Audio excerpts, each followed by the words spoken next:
नमस्कार दोस्तों आज की कहानी है एक गरीब किसान।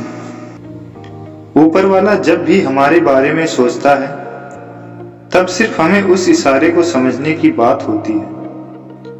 वो ढेरों खुशियां लाकर हमें थमा देती है। एक किसान गरीबी के दिनों में अपने परिवार के साथ जी रहा था।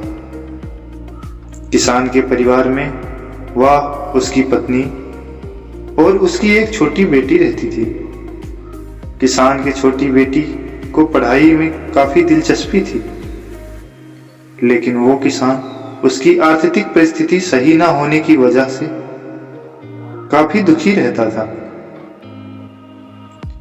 और इसी वजह से अपनी बेटी पर भी वह चिल्ला देता था।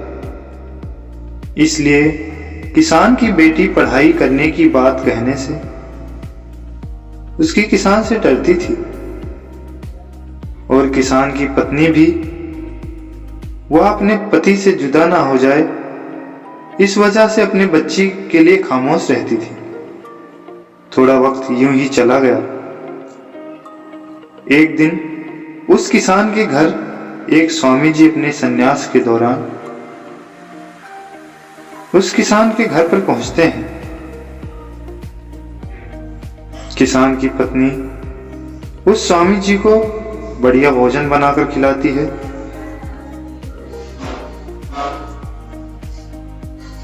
विश्राम के दौरान स्वामी जी किसान की बेटी से पूछते हैं कि क्या तुम्हें पढ़ाई लिखाई आती है? तब उस किसान की पत्नी स्वामी जी को बड़े दुख के साथ बताती है कि स्वामी जी क्या करें, कोई रास्ता नहीं है। मुश्किल से 2 वक्त का खाना निकाल पाते हैं और मेरे पति भी आर्थिक इस परिस्थिति की वजह से इस बच्ची की पढ़ाई के खिलाफ हैं। तब वह स्वामी जी सभी बातें समझ जाते हैं। अंत में जाते समय वह किसान की पत्नी को अपने सामान में से अनाज की एक छोटी सी पोटली थमाकर बोलते हैं कि भेजो, अपना संन्यास पूरा करके यहां से लौटेंगे, तब तक अनाज की पोटली तुम अपने पास संभाल कर रखना। किसान की पत्नी स्वामी जी का यह उद्देश्य समझ नहीं पाती है। स्वामी जी वहां से किसान की पत्नी का आशीर्वाद देकर चले जाते हैं,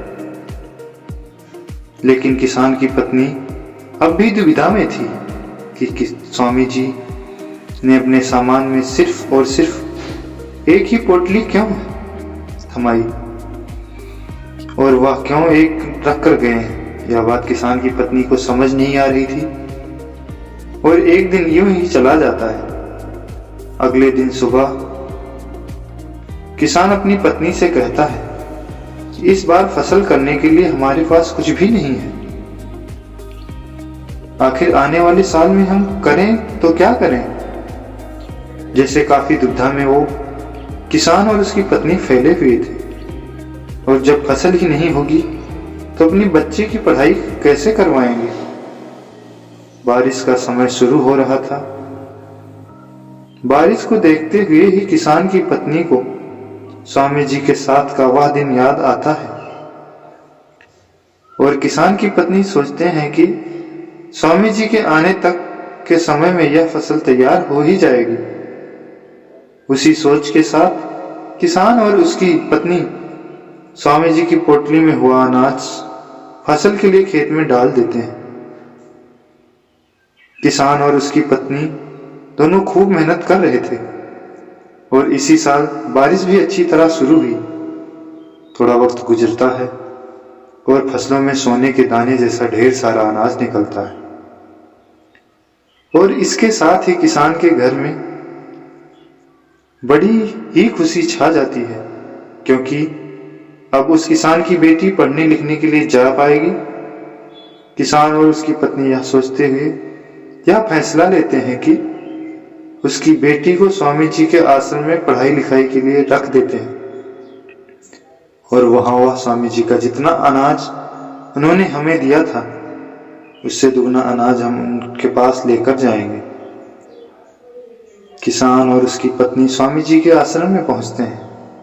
किसान की पत्नी स्वामी जी को याद दिलाते हुए 1 साल पहले की घटना स्वामी जी को बताती है और वह अनाज को स्वीकार करने के लिए बोलती है।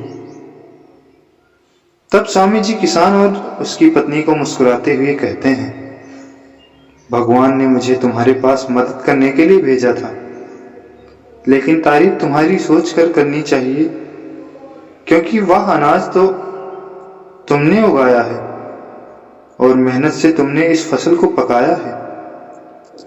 स्वामी जी किसान से बहुत प्रसन्न होकर आशीर्वाद देते हैं और किसान की बच्ची को अपने आश्रम में पढ़ाई लिखाई के लिए मुफ्त करवाने की बात करते हैं और किसान और उसकी पत्नी को स्वामी जी के आश्रम में ही बच्चों के लिए खाना बनाने की जिम्मेदारी उस किसान और उसकी पत्नी को सौंप देते हैं।